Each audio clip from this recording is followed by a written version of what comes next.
Good evening. Thank you to the Darien Public Library, Holmes, Henley, and Tokenique PTOs for co-sponsoring tonight's presentation. And I'd like to thank Marley Hayes for bringing all of these groups together. Kaitlin Roig DeBellis is the author of Choosing Hope, Moving Forward from Life's Darkest Hours, published by G.P. Putnam and Penguin. Choosing Hope is a finalist in the category of memoir for the Books for a Better Life Award. She's the founder of the non-for-profit Classes for Classes Incorporated, which teaches compassion, caring, and empathy through active engagement to children around the United States, and currently teaches education courses at Bay Path University as an adjunct professor.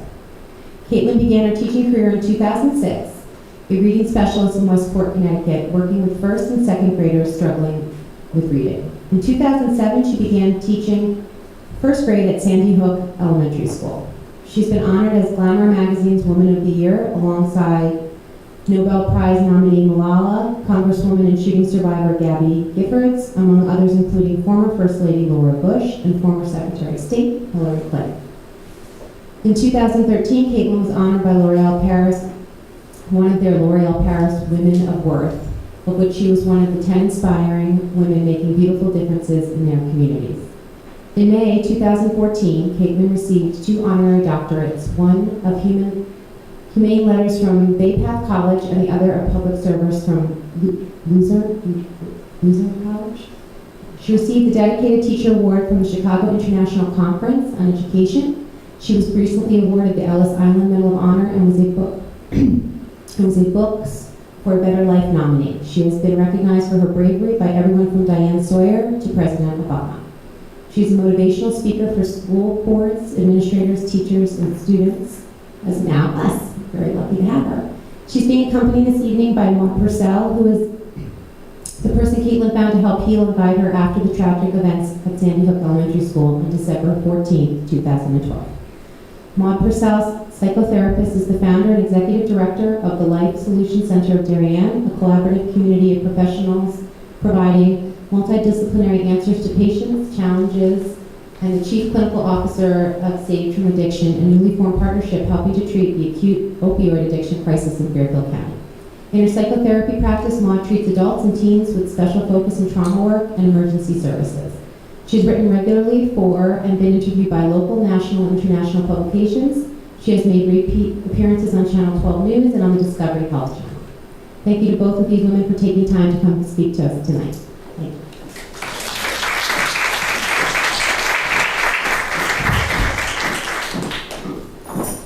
Good evening.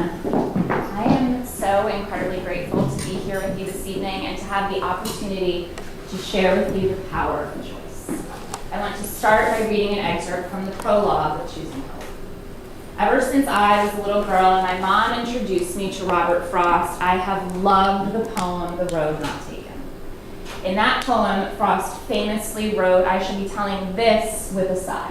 Somewhere ages and ages hence, 2 roads diverged in a wood, and I took the one less traveled by, and that has made all the difference." When I reached a crossroads in my journey back from that terrible day in 2012, I chose hope, and that has made all the difference.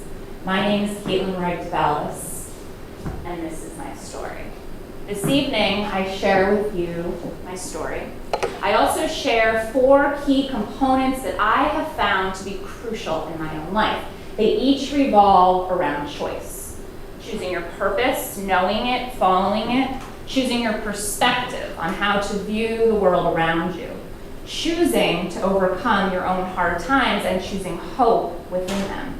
Our lives are all about choice, and the choice is each of ours alone to make. There is a choice you have to make in everything you do. So keep in mind that in the end, the choice you make makes you. In sharing these 4 key components, I share my story. My story as a teacher, as a learner, as a leader, my story as a survivor. I share it with you because I know that it will make a difference in how you view each minute, each moment, each day, when you are truly aware that your life can change in an instant. I share it with you because in life we each have a very definite purpose. My purpose has always been that of an educator. Before high school or college, I knew my passion and my purpose in life was to work with children, to ensure and enable their success. This knowledge guided me in every choice and decision that I made. We each have goals and ambitions at our core, and it is of the utmost importance that we strive to define them, for it is only then that we are able to actively pursue them. Although each of our paths vary greatly, my story and the lessons I have learned apply to every person sitting here today, for the human bond transcends career, culture, gender, and ethnicity. We are all, in fact, connected through pain and sadness, as well as through joy and happiness. Choosing your purpose. The meaning of life is to find your gift. The purpose of life is to give it away. Pablo Picasso. We each come to define our purpose when we answer these questions. Who are we? What are our goals, ambitions, desires? What is it that we wish to become? Following the events of December 14, 2012, I was left reeling, struggling to regain control for both my students and for myself. I stand before you today as an educator, as someone who has taught for 10 years, 7 in a traditional classroom setting, and 3 abroad. What is at the heart of this is I have known my purpose since the age of 3. I started following it at the age of 10 as a mother's helper, a babysitter, a nanny, a camp counselor monitor, daycare facilitator, youth volunteer, reading buddy, mentor, athlete tutor, study hall monitor, student teacher, intern, and at long last, a teacher. I want to share with you just a small part of what being a teacher has always meant to me, as it has always been my purpose. And as I do so, I encourage you to reflect upon your own. What drives you, what motivates you, what makes you want to get out of bed every single morning. There is a voice inside of you that whispers all day long. I know that this is right for me. I feel that this is wrong. No teacher, preacher, parent, friend, or wise man can decide what is right for you. Just listen to the voice that speaks inside. Shel Silverstein. Being a teacher means giving of yourself to your students. It means making someone else's life richer. As teachers, we know it is the first of our jobs in a long list of titles. We are a student support, their mentor, their educator, at times even their parent. More importantly, though, we are happy to be each of these things. We welcome that responsibility with open arms. As teachers, we are the difference makers in our students' lives. We intervene when 2 of our students aren't seeing eye to eye. We enable a student struggling with self-image to find something to feel good and confident about. We build a caring community within our classroom where everyone feels warm and welcome and part of the team. We go into teaching because we are acutely aware that impacting, influencing, and changing even just one life a year is an overwhelmingly powerful gift. As teachers, we are role models for our students. Our students will decide that they love coming to school every day because of our passion. Ultimately, our students may decide that they too wish to become teachers because of our modeling and expertise. Being a teacher is a gift, and as a teacher, it is a gift given every single day. The gift, of course, is twofold. While we give many gifts to our students give back to us tenfold. When they hand you a card that they've made, flowers that they picked out of their mother's garden, or a Teacher of the Year award, it is we as their teachers who receive those gifts.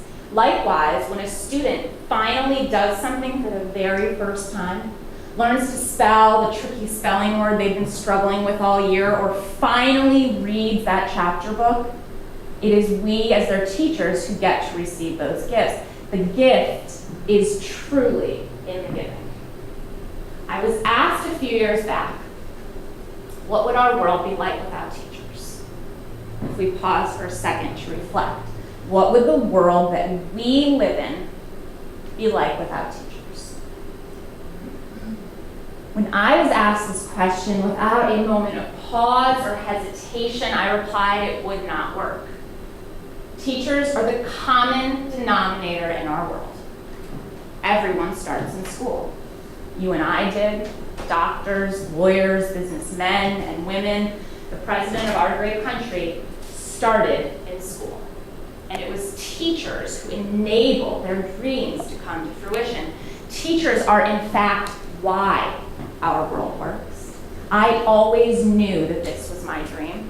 My childhood dream did become a reality, and my story may be quite similar to yours. Choosing your perspective. We are all in the gutter, but some of us are looking at the stars. Oscar Wilde. I was born on October 31st, 1983. Although being that I'm adopted, I did not meet my parents until nearly 2 months later on December 23rd, or Kate's Day, as my parents aptly named it. My parents awoke that morning filled with so much excitement and anticipation to pick up their baby girl whom they had waited years for. And yet, upon waking, they found that my dad's mother, who lived with them in her later years, had passed away in her sleep. A completely tragic morning, and yet the morning that they were to become parents. I asked my parents to reflect upon this a few years back, and they both shared that upon bringing me home, they sat on the couch for hours, passing me back and forth, and crying, asking one another, are these tears of joy or tears of sadness? They answered one another quite honestly, they were both. My story begins here because the day I went home with my parents is a true example of the balance found in life. There are highs and lows, there is good and bad on any one day, in any one moment. Both are always present. It is a choice which to focus on. I have always considered being adopted my greatest blessing. We know that the greatest gifts in our lives are not objects, things, or possessions. Someone somewhere knew that I would have a better life and selflessly gave me up so that I may have it.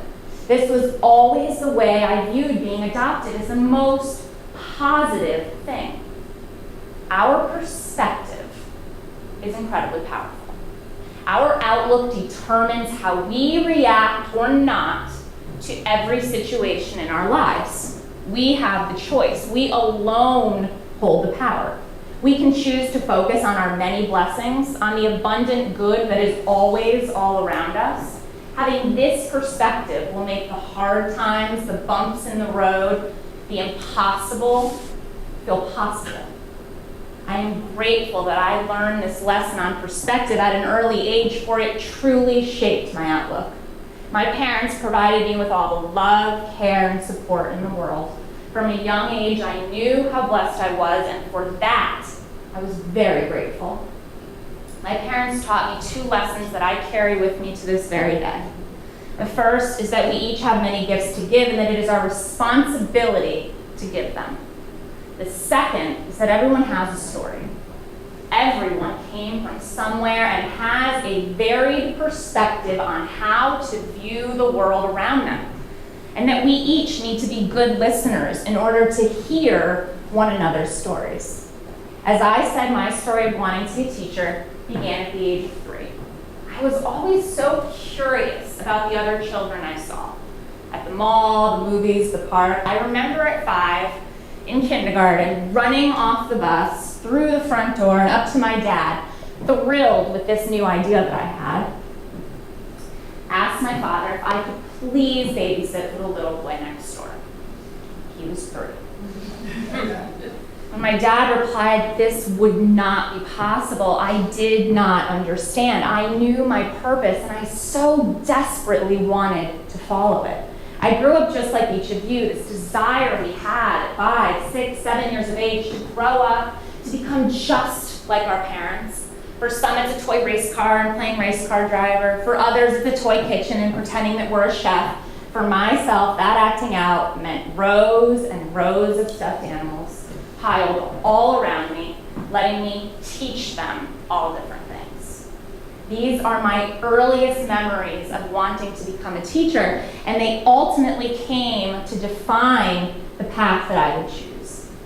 As I said, I held every job imaginable working with children throughout my youth and adolescence. At long last, at the age of 17, it was finally time to leave for the University of Connecticut.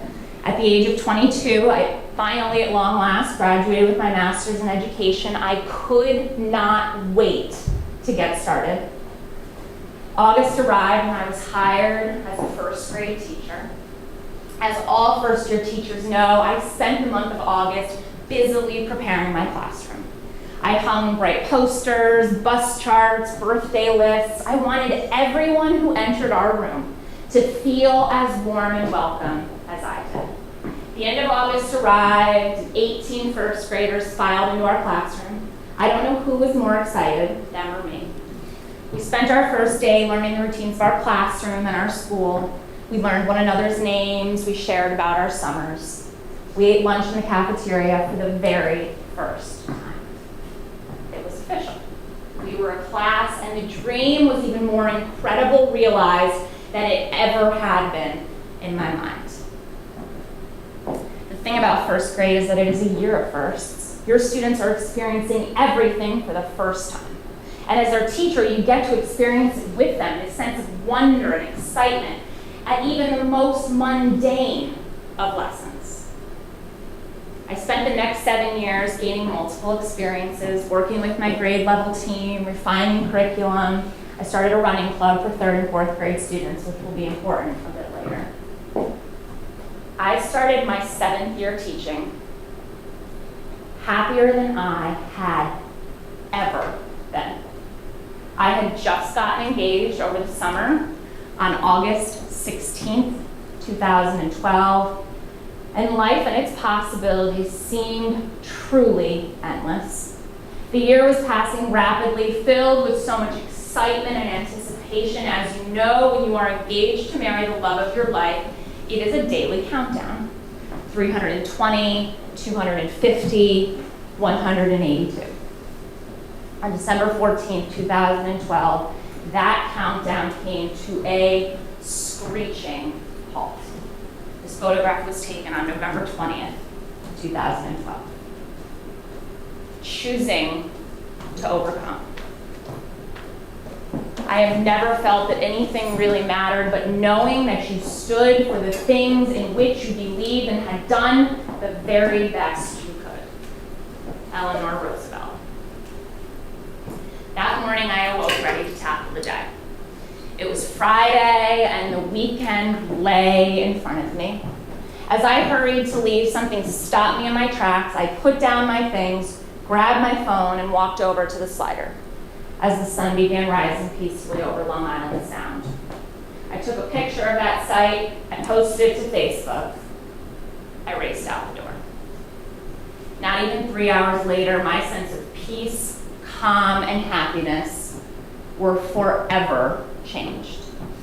As my students and I sat in our morning meeting, we had just finished listening to Oklahoma's version of Oh, What a Beautiful Morning. We had just finished greeting one another. We were somewhere in the midst of sharing our holiday traditions, the cookies we were going to bake, our family that was coming in from out of town, when very loud, rapid-fire gunshots began over and over. My classroom was the first in our school. I knew immediately that what I was hearing was a weapon, shattering windows, bringing terror, pain, sadness, and immeasurable loss to a school full of light and love. The possibility that your life can change in an instant is, of course, always there. Sometimes fortuitously so, and others not. Changing lanes before avoiding a head-on collision, leaving your home moments before it burns to the ground, a miraculous healing after suffering a long illness. Of course, the change can be for the worst. Your car being sideswiped on the highway, a loved one unexpectedly passing, an angry man entering a school whose only intention is to take as many innocent lives as possible. I knew that something very evil was in imminent proximity of my students and myself. Time was of the essence. How do you make a split-second decision in the seconds that you need to? For myself, the only decision that needed to be made was, do I want my students and I to survive? The only answer to that was yes. If we were going to attempt to survive, we had to hide and fast. I got up, closed the door, turned off the lights. My keys were on the other side of the classroom, and I knew I did not have the seconds to retrieve them. Our classroom door remained unlocked. I turned to my students and said, we need to get into our bathroom right now. My students began to ask questions, protesting. They said, how? Why? What do you mean, Ms. Roig? My students were in protest because what I was asking them to do must have sounded impossible. Our classroom bathroom was a single occupancy laboratory built for a tiny child. A toilet in the center, the sink was on the outside, it was about 3 by 4 feet across. Until that day, I had never stepped foot inside of it. It was too small for a grown adult to fit. However, in that moment, the decision I had made for us to attempt to survive far outweighed how unreasonable it seemed for us to fit. The impossible needed to become possible. We began rushing to the back of our classroom, shots ringing out as if we were at war on a battlefield. Our actual colorful, vibrant, bright classroom faded immediately. I started picking students up, pushing students into the impossibly small space, standing some of my students on top of the toilet until we were finally piled in. When we were finally piled in, I realized that the door to our space opened in.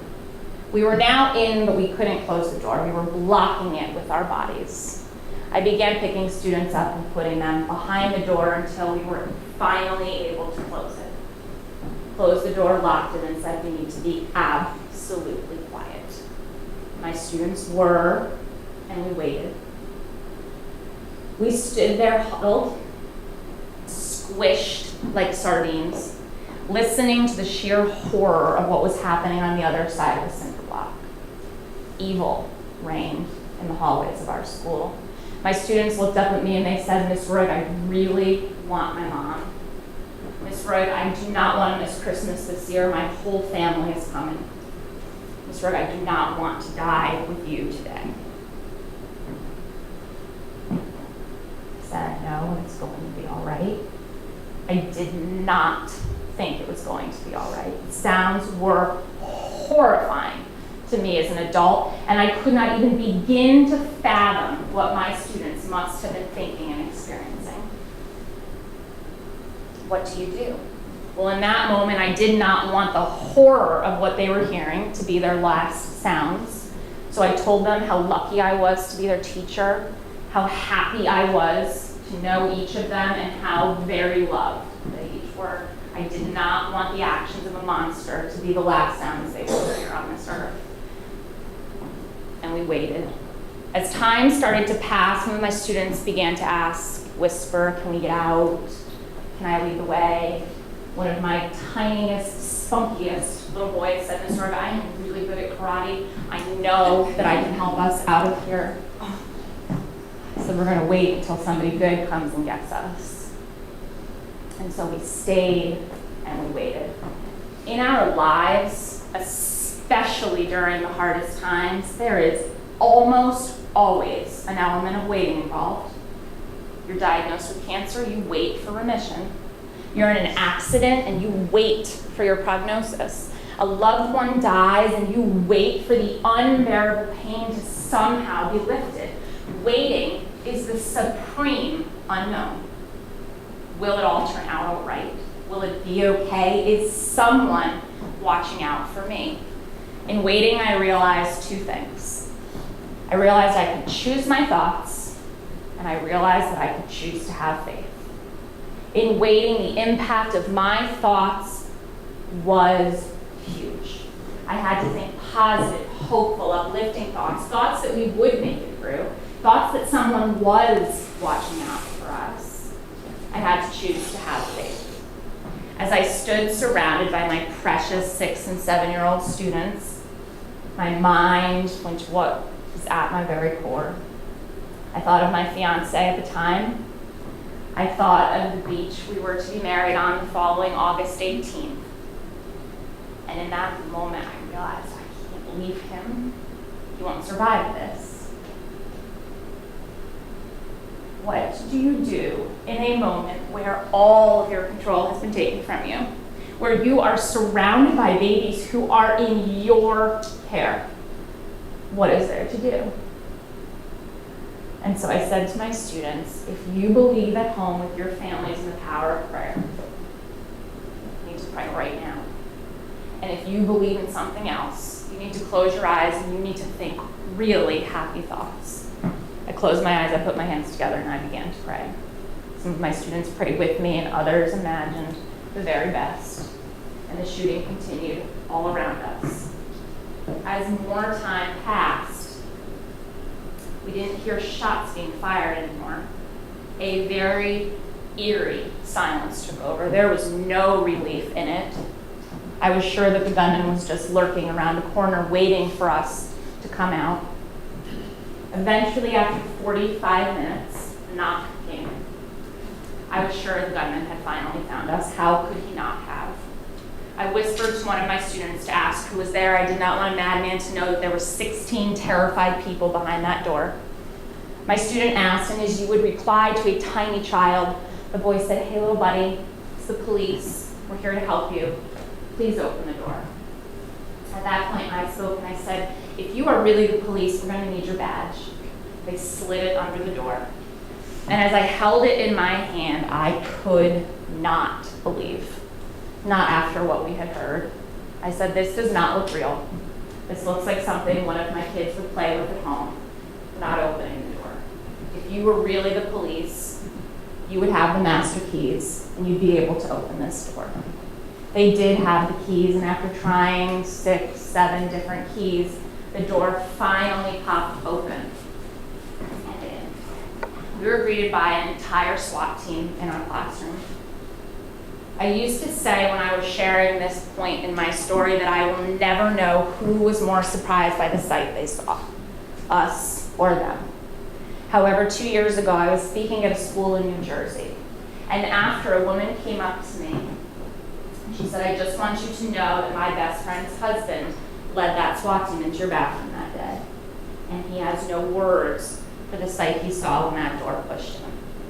I am so grateful to her for sharing that with me, because until that moment, I had not fully believed that we had actually made it out on the other side. That was all the proof that I needed. In the days and weeks following December 14th, I was left searching for answers that would never come. I was a complete shell of myself. This photograph was taken in early November 2012. I did not recognize that person. I could not go anywhere in public, not a gas station, not a grocery store. I couldn't put gas in my car. I couldn't be in a car alone. I couldn't stay home alone. If my fiance wanted to go somewhere, he had to call someone to come over and babysit me. It was absolutely infuriating. On December 13th, 2012, I had been an intensely independent person, and that was completely stripped from me. Around the same time, I was wandering around so desperately trying to answer all of the whys. Why did this happen? Why our school? Why innocent lives? Eventually, what I came to realize was that this was no way to live, that if I continued down this path, then truly all would be lost. That instead, I needed to shift my energy to questions that could be answered. For myself, there were 2.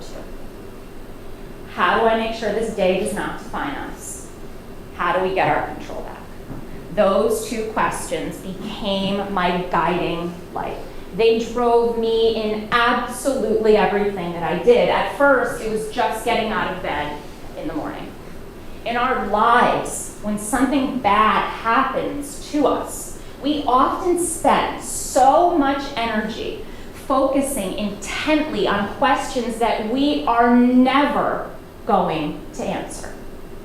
And we forget that there are so many we can, and that there is so much power in that.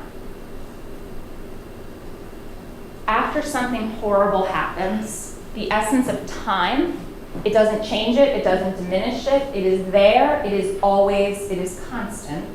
All one can do is to make a conscious choice to focus on the abundant good that is also all around.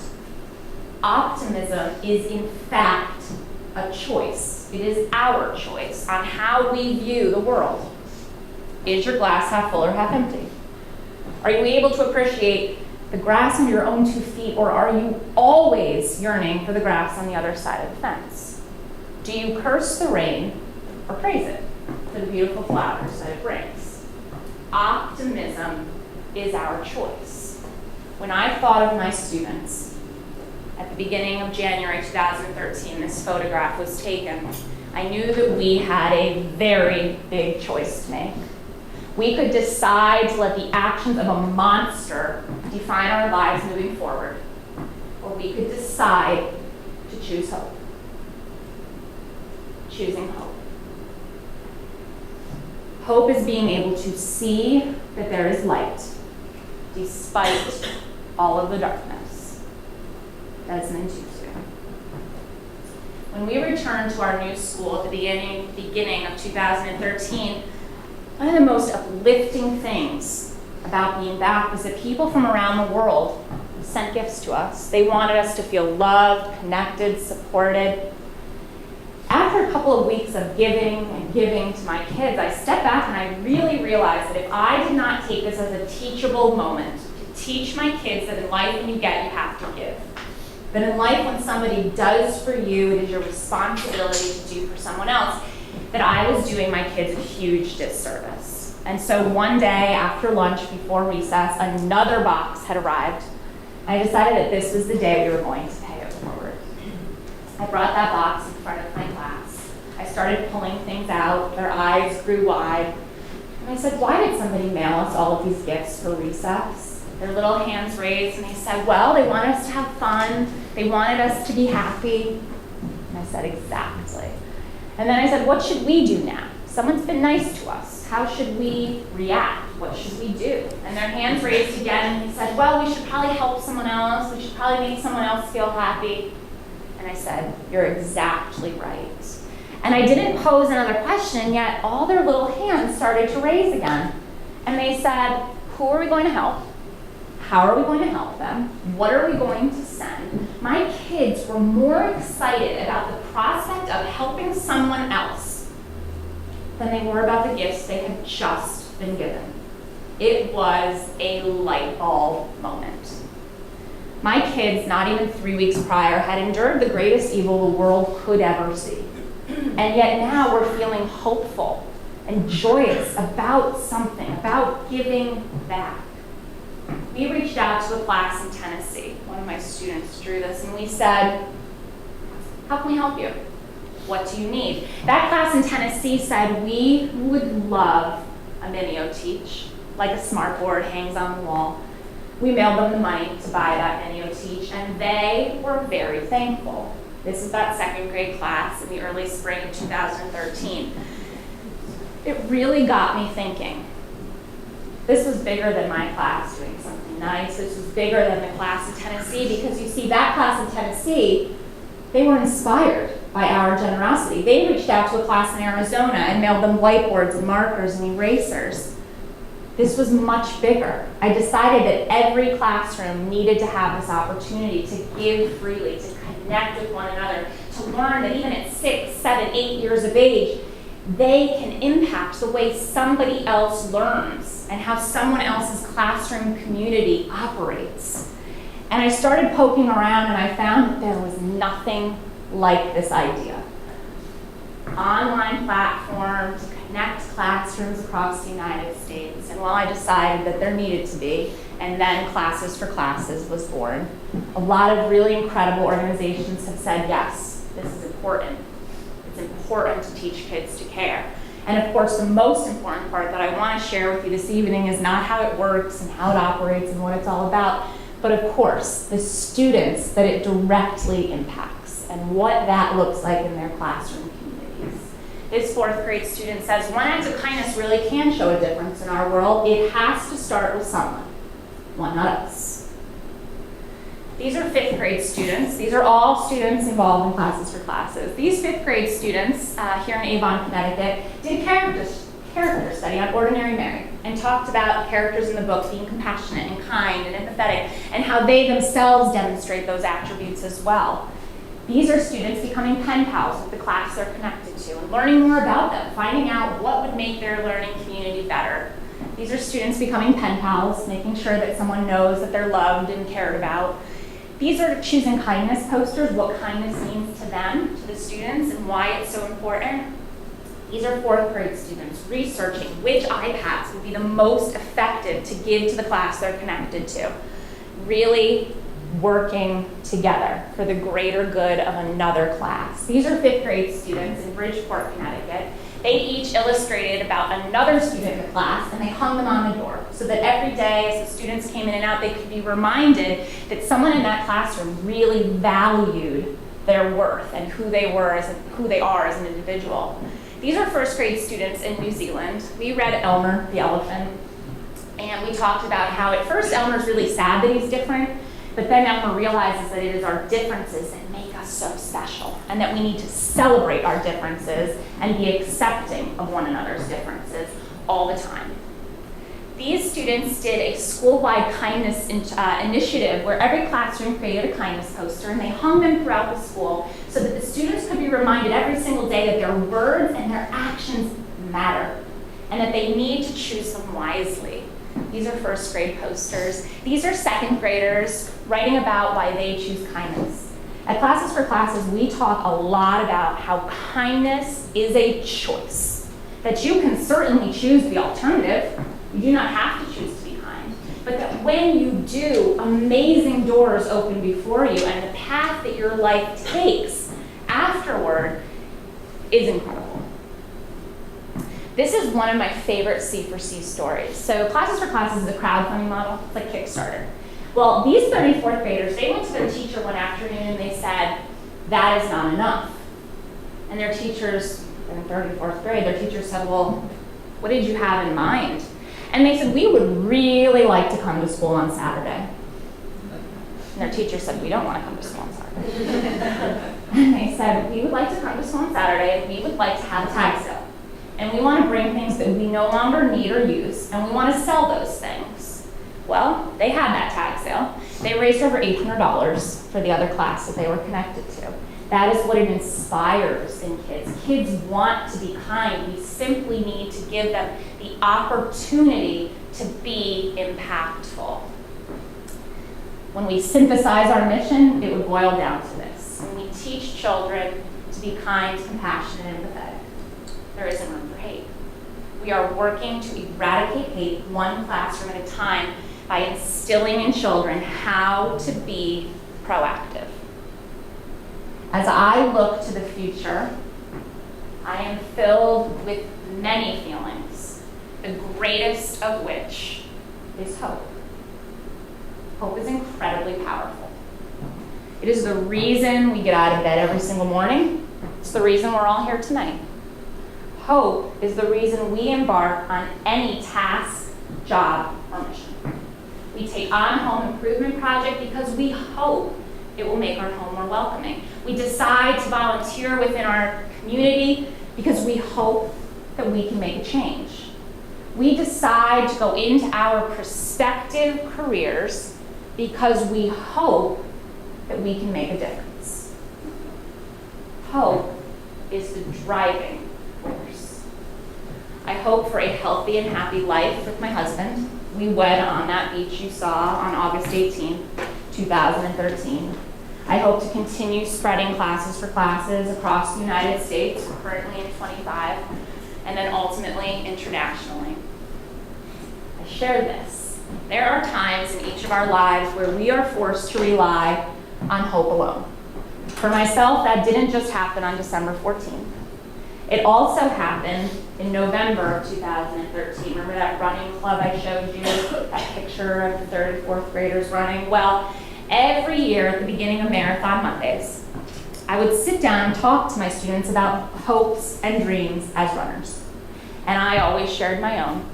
My hope and my dream was to run the New York City Marathon. Well, one of my students was listening.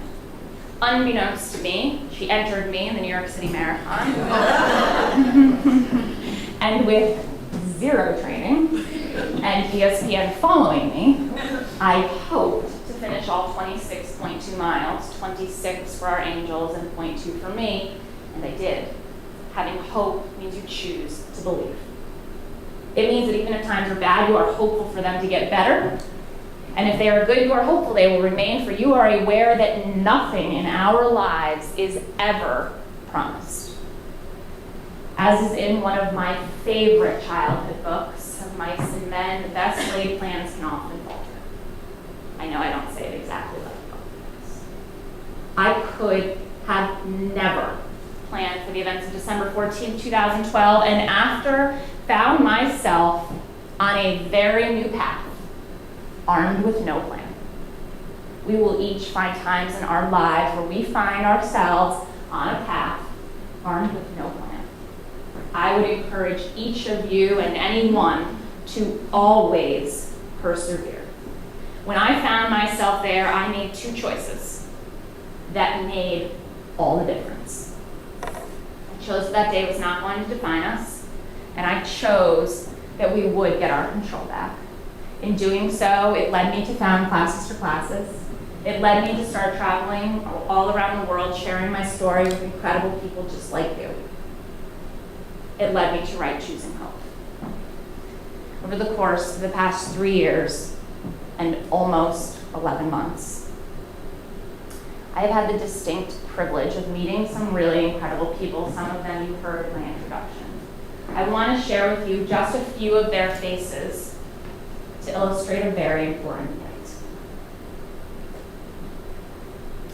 President Barack Obama, Dr. Jill Biden, Secretary of Education, former for the United States, Mr. Arne Duncan, Senator John McCain, President Bill Clinton, Cindy Lee, Editor-in-Chief of Glamour magazine, L'Oreal Paris, Woman of Worth, magazines who have all shared Classes for Classes' mission because they feel that it is important. The Dedicated Teacher Award from the Chicago International Conference on Education, Glamour magazine's Woman of the Year, the New York Giants, the New York Jets, the New England Patriots. The Humanitarian Award from my alma mater, the University of Connecticut. Julianne Moore, Lady Gaga. Everyone loves Lady Gaga, especially the kids. Katie Couric, Diana Sawyer, Anderson Cooper, the mothers of the children in my class. I don't know why that's there.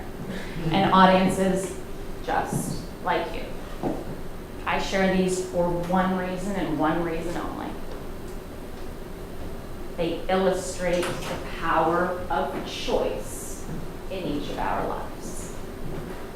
I am an ordinary person. I am a teacher. I am a wife. I am a daughter. I am a runner. I am someone who decided that what could have absolutely been insurmountable in my life was not going to be. We each have that choice to decide for ourselves that the things that happen to us do not have to define us. As Gandhi so eloquently said, you must be the change that you wish to see in our world. We can each be that change. If we choose our purpose, know it, follow it, work really hard at it, choose to always have a positive perspective on how we view the world around us, no matter what happens, choose to overcome our own struggles and hard times, and choose hope within them. Our lives are all about choice. The choice is each of ours alone to make. I'm so grateful to have been able to share with you why I wrote Choosing Hope, and what you will find between the two covers. Maud.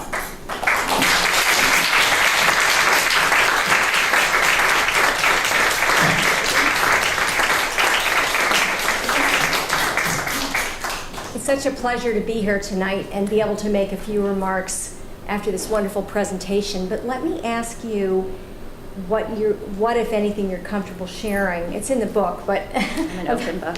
And then about how we met and. Sure. Yeah. Go ahead. You're gonna. Oh, I'm telling how we met. And then, how Maud and I met. And then I'll take it from there. Yes. I feel more comfortable. Yeah, absolutely. So in the days immediately following December 14th, I obviously, as I said, was a complete shell of myself. And I was really seeking out how to feel better. And unbeknownst to me, my mom and my best friend were on the path of finding me a mental health professional to help me deal through this. And my mom has always been a huge fan of Maud's, and so she reached out to Maud and said, you know, my daughter really needs to talk to someone. And so from that day forward, I started seeing Maud to help me with two questions that I so desperately needed to answer. And she was so wonderful because, as I said, I could not go anywhere alone, and so she welcomed my husband to every single session. Which was kind of different. It's great. Yeah, and Maud was a really crucial piece of my healing. Thank you.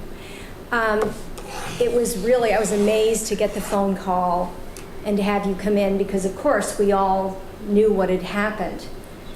And to see the change in you over a very short period of time was amazing. You're naturally a resilient person, obviously. Anybody who could respond the way Kaitlin did in those circumstances has a special ability to think quickly, react quickly, and perform under incredibly difficult circumstances. When people come in to see me, there's so many approaches to psychotherapy today, and they, you know, every year, every 6 months, now probably every month there's a new approach with the internet. It all started with Freud and psychoanalysis, but there's so many other approaches, and many of these you've heard of: behavior therapy, cognitive behavioral therapy, acceptance and commitment therapy, dialectical behavior therapy. I could go on and on. Similarly, there are many, many approaches to the treatment of trauma, and an increasing number, especially with our veterans coming back from war, what we see happening in our country with police officers who are traumatized, and our citizens who are increasingly being traumatized, not just in this country but around the world, with terrorist attacks and crime. So, for better or worse, necessity is indeed the mother of invention. So we see more and more therapies coming to the fore. And because I do work with emergency service personnel, police, firefighters, and that's a real honor for me and a real privilege. It's been important for me to stay apprised of the treatments that are available for people who've gone through trauma. And I've been doing this work long enough, I won't say how many years, but it's been a long time, and so that I have the option of choosing when people come in to see me from an array of possibilities, what kind of work I'm going to do with them or how I'm going to approach the problem. Very shortly into the work with Kaitlin, though, it became clear that the best therapy was not in my office. It's certainly not the first time I've seen it. That what she really needed to do was do what I call some out-of-the-office therapy. And interestingly enough, probably the most well-known trauma specialist in the world, a fellow named Besser van der Kolk, I'm going to read a quote of his. He confirmed in a recent book that he wrote what I've known anecdotally working with people, and especially trauma survivors. What he says is this: competence is the best defense against trauma. He then goes on to say, this is, of course, true for all of us. When the job goes bad, when a cherished project fails, when someone you count on leaves you or dies, there are few things as helpful as moving your muscles and doing something that demands focus and attention. He even recommends theater and performance, which I love, as a way to heal. And in my opinion, this is helpful because through acting as if we're better and stronger than we feel, and by reliving the tragic event, whatever it happened to be, and creating a better imagined future outcome, we can begin to experience hope and possibility. Yoga is something else that he recommends highly. Probably many people in this room do that. But I love this notion that therapy can come in many forms, and I'll probably be putting myself out of business, and if there are any other therapists in the room, you as well. But definitely with Kaitlin, taking action was critical, absolutely critical. And it was fascinating to watch from the first moment you walked into my office and asked me if there was a lock on the door.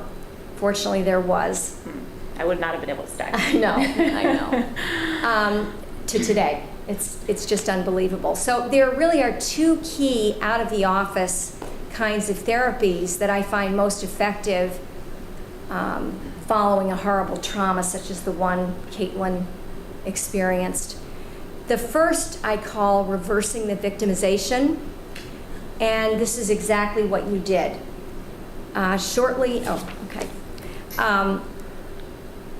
When any of us have been traumatized or damaged or victimized, one of the best things we can do is take some kind of action to reverse that victimization or make it right.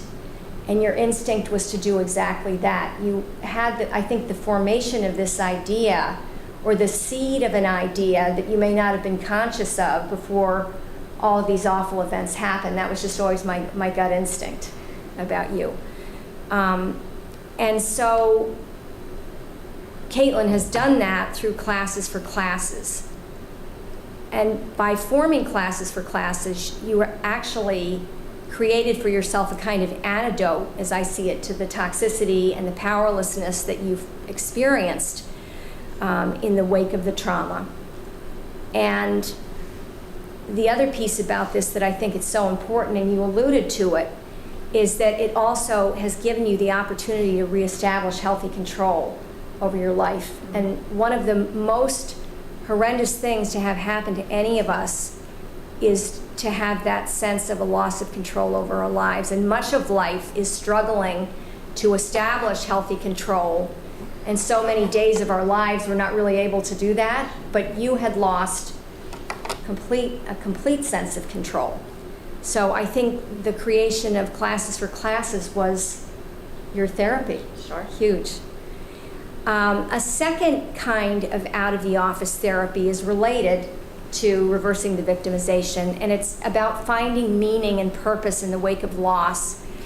I don't know if any of you have ever read a book called Man's Search for Meaning by Dr. Viktor Frankl. He was a concentration camp survivor.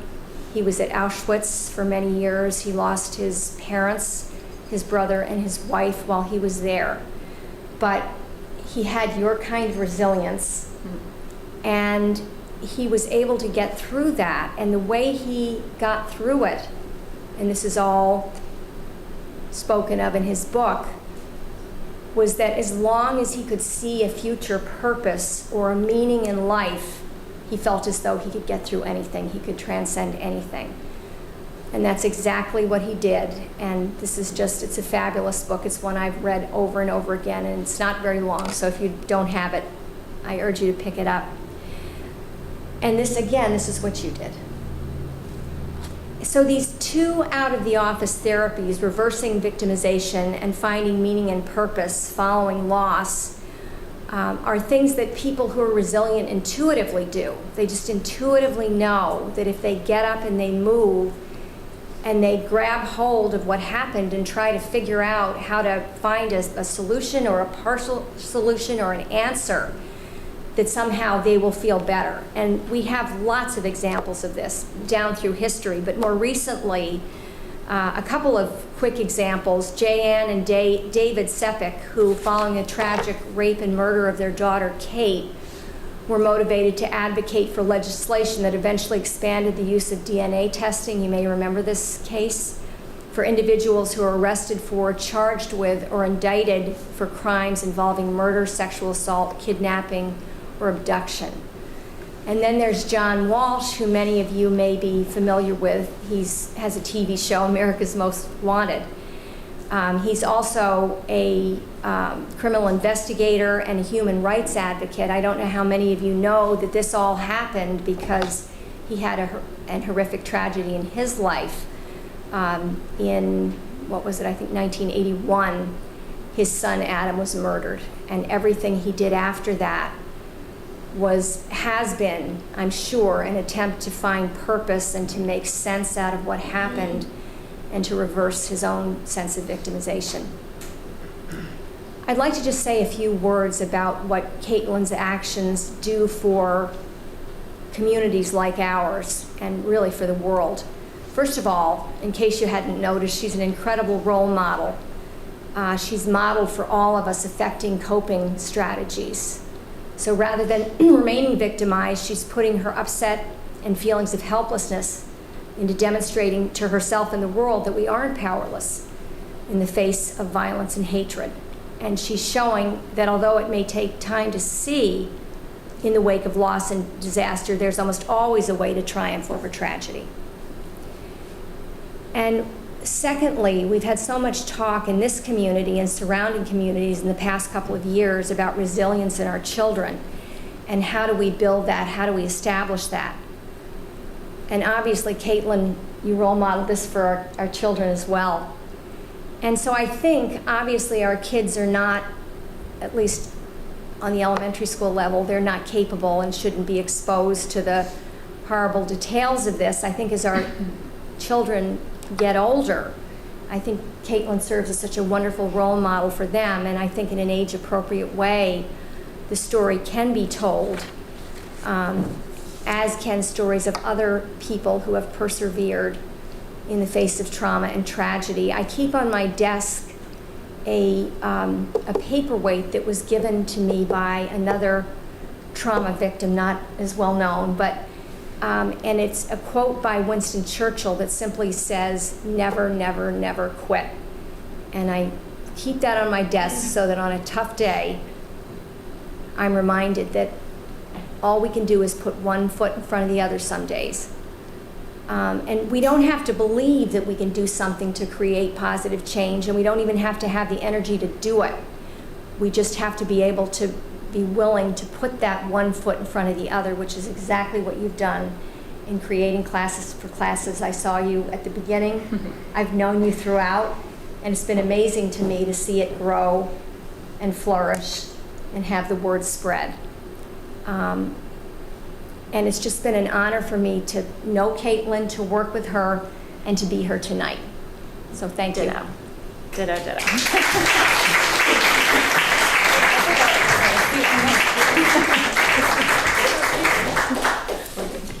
Yeah, sure.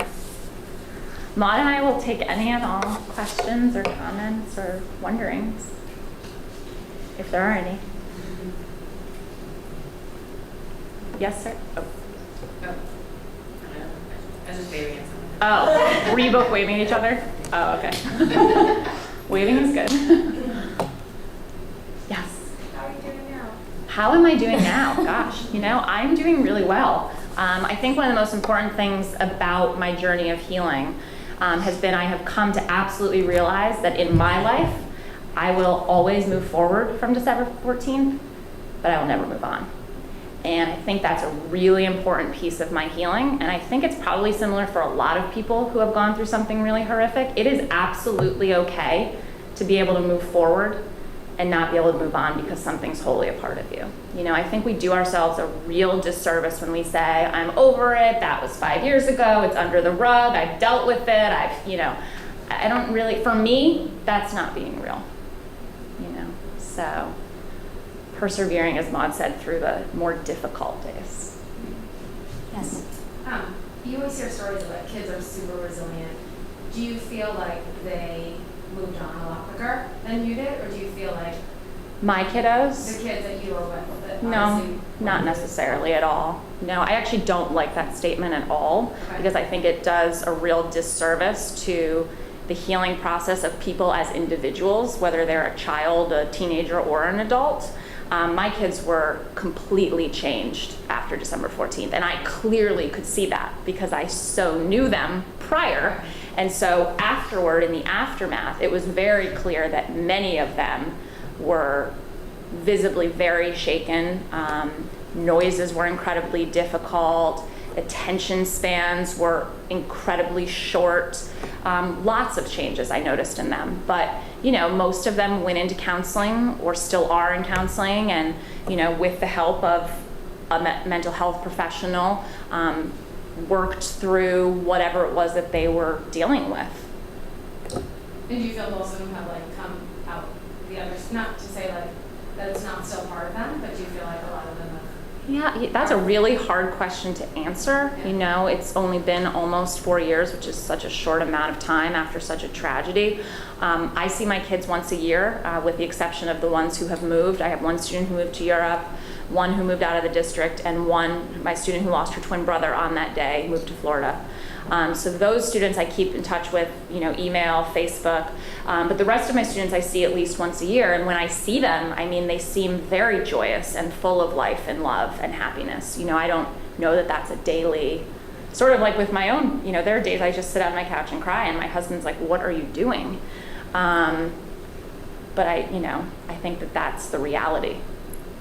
And dealing through that when that does arise, and helping children to deal through that and not treating them as if you're resilient, you'll be fine. Being aware and acknowledging. I think acknowledgement is huge for kids. Acknowledging. My kids constantly would say, Miss Roig, do you remember that scary day? Miss Roig, is that scary man going to come back here? And acknowledging that. Yes, I do remember that scary day. Yes, I was terrified too. And talking through it with them in an age-appropriate way, instead of just saying, that's never going to happen again, you don't have to worry about that anymore, you know, because that's not giving credit to their thoughts and feelings.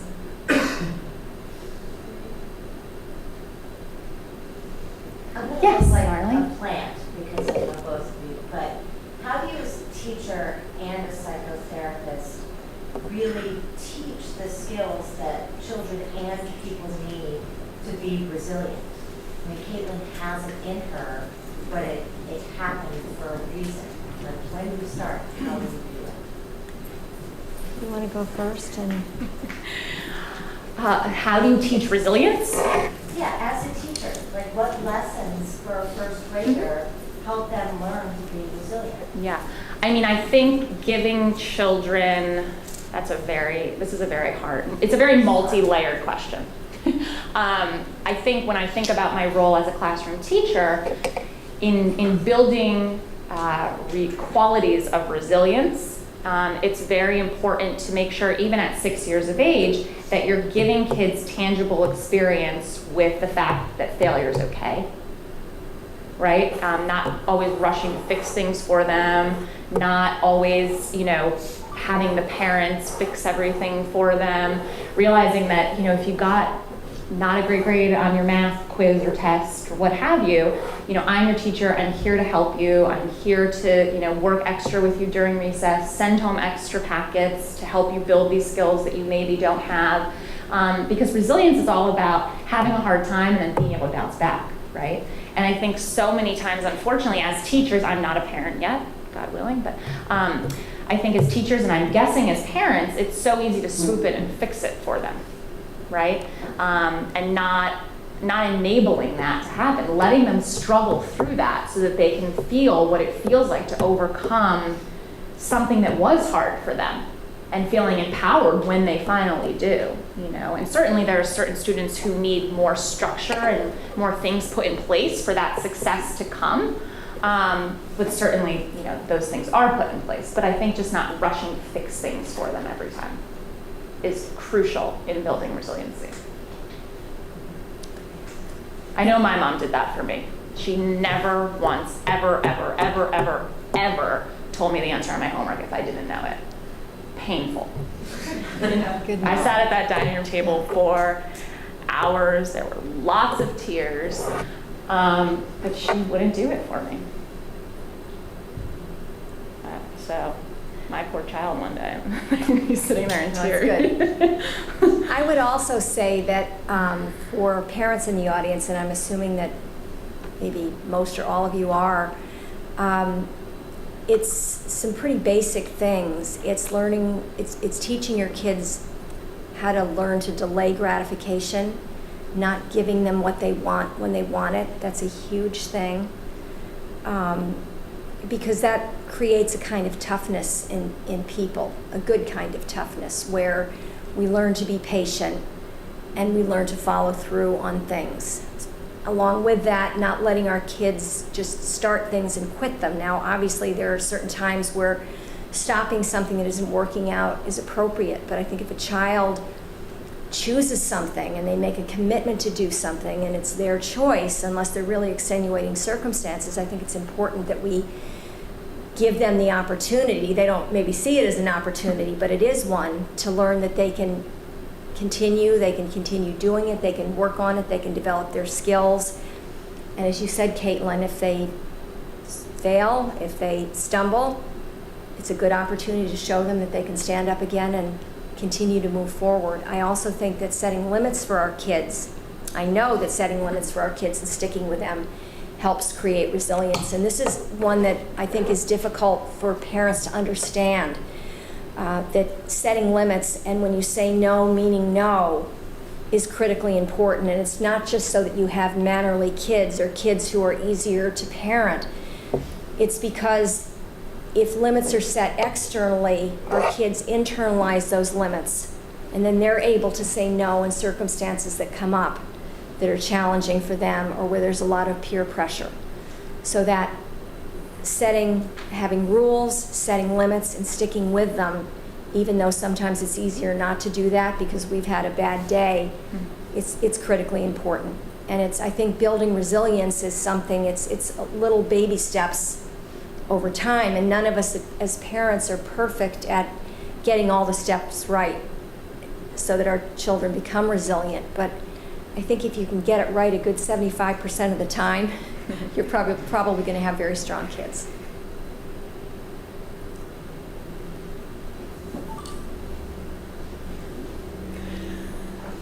Other questions? Yes, ma'am.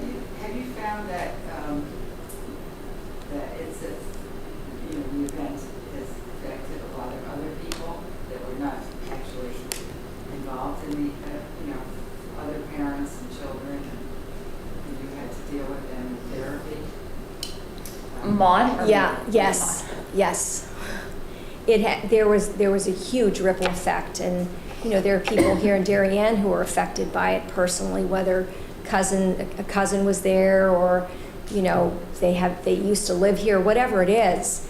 Huge ripple effect, and it's not unlike what happened after 9/11, where so many people came in who, from their various vantage points, were affected differently, and it depends on so many things.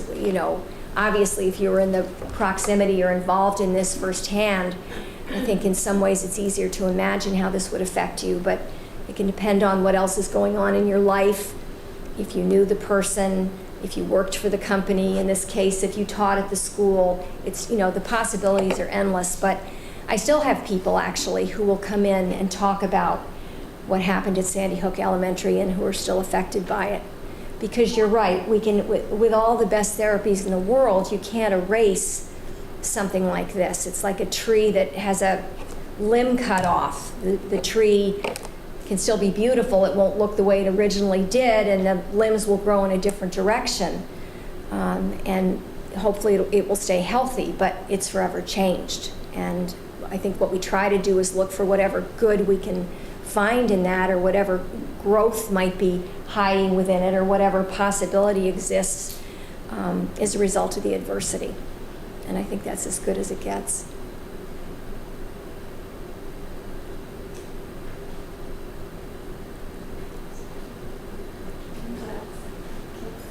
You can ask. Oh, yes. I just wanted to say thank you for sharing as well. Thank you for being here. I will be here signing, so if you want to ask me something off the record, not in front of everyone, you can feel free to ask me. I wrote a book, so I am an open book, so ask away. Thank you all. Question. Yes. Do you feel your faith really gave you the clear vision to remain calm? Oh, on that day? Yes. I do. Well, yes, and also being a first grade teacher at that point for 7 years, I was very, very, very aware that my modeling in those 45 minutes was huge. If I didn't play it cool and put on a brave face, even though I was shaking inside, then my kids would have been a mess, they would have been loud, and the gunman would have hurt us. So, yeah. But faith as well, yes. And you heard Kaitlin essentially say this, but what she did really wasn't possible. And I think that's where Which faith is one of comes the in. reasons I went to Maud, because I truly did not believe that we were alive. And it took until that woman in New Jersey said that to me about the SWAT team and that she knew the person that I was finally able to let that be. That in itself is a miracle, fitting them all in the room. Impossible. Quietly. It was half the size of this table. Literally. So yeah, it was pretty hard to believe.